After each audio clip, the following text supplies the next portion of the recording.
Hello and welcome to MISD Assessment's initial video overview of STAAR Updates for 2017.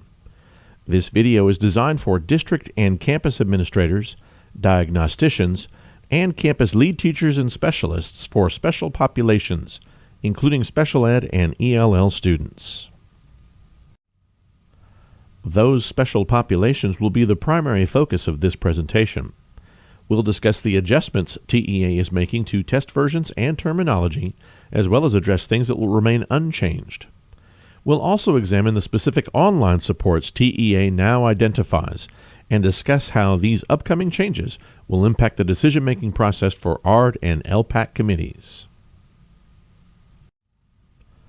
For the past couple of years, we've all become familiar with 3 additional versions of STAAR beyond the regular assessment, including STAAR A referring to accommodated, STAAR L referring to linguistic or language, and STAAR Alternate 2. This is changing in 2017.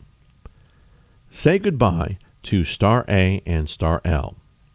Beginning in 2017, there is only regular STAAR available in paper and online formats. STAAR Online may include the same embedded supports for eligible students, but those supports will no longer be tied to a specific test version. STAAR Alternate 2 will remain as is with a few minor tweaks, the details of which will be available in January. Additionally, TEA has adjusted some terminology as noted on the chart on this slide. It appears that TEA's intent is to retire the term accommodation and replace it with support. At this time, it's not completely clear what will become of linguistic accommodations, although it currently looks like those will be merged into the new designated supports, so that what were previously defined separately as accommodations for students with disabilities and linguistic accommodations for ELLs will now be merged as simply designated supports.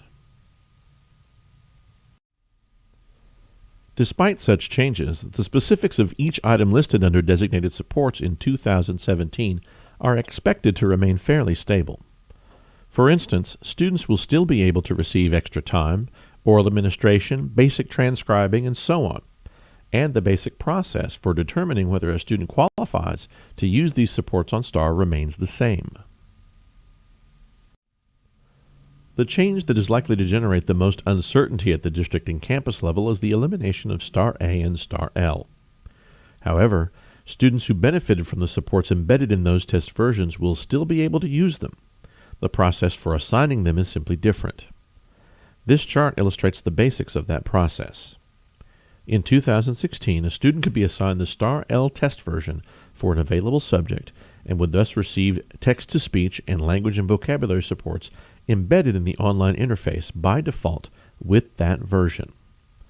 A student could be assigned STAAR A and will receive those same supports along with content supports, with all 3 embedded by default based on that version. In 2017, all 3 of those supports are still available. The difference is that the ARD committee or LPAC must assign each of these in turn with student eligibility and need based on the given support, as opposed to determining eligibility for a given test version. So a student who benefited from STAAR A in 2016 will still be able to use those supports. Instead of determining eligibility for STAAR A, the ARD committee now must decide that the student will take STAAR Online with 1, 2, or all 3 of those supports.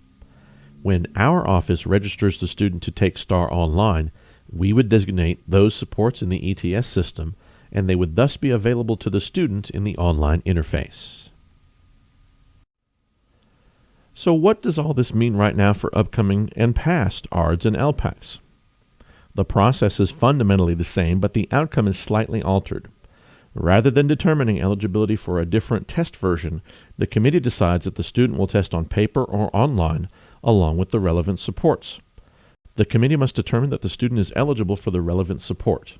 The main benefit of this new approach is that students have access to a more customized assessment experience, especially online.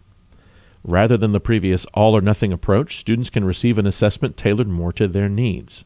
And as always, those needs are determined on a student-by-student basis, not on what is convenient for the campus. As a result of these changes, the array of testing possibilities for a given student isn't necessarily smaller, but it is fundamentally streamlined.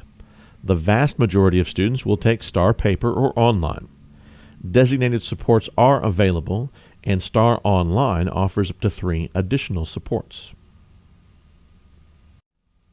That concludes this presentation, and there may very well be more in the near future.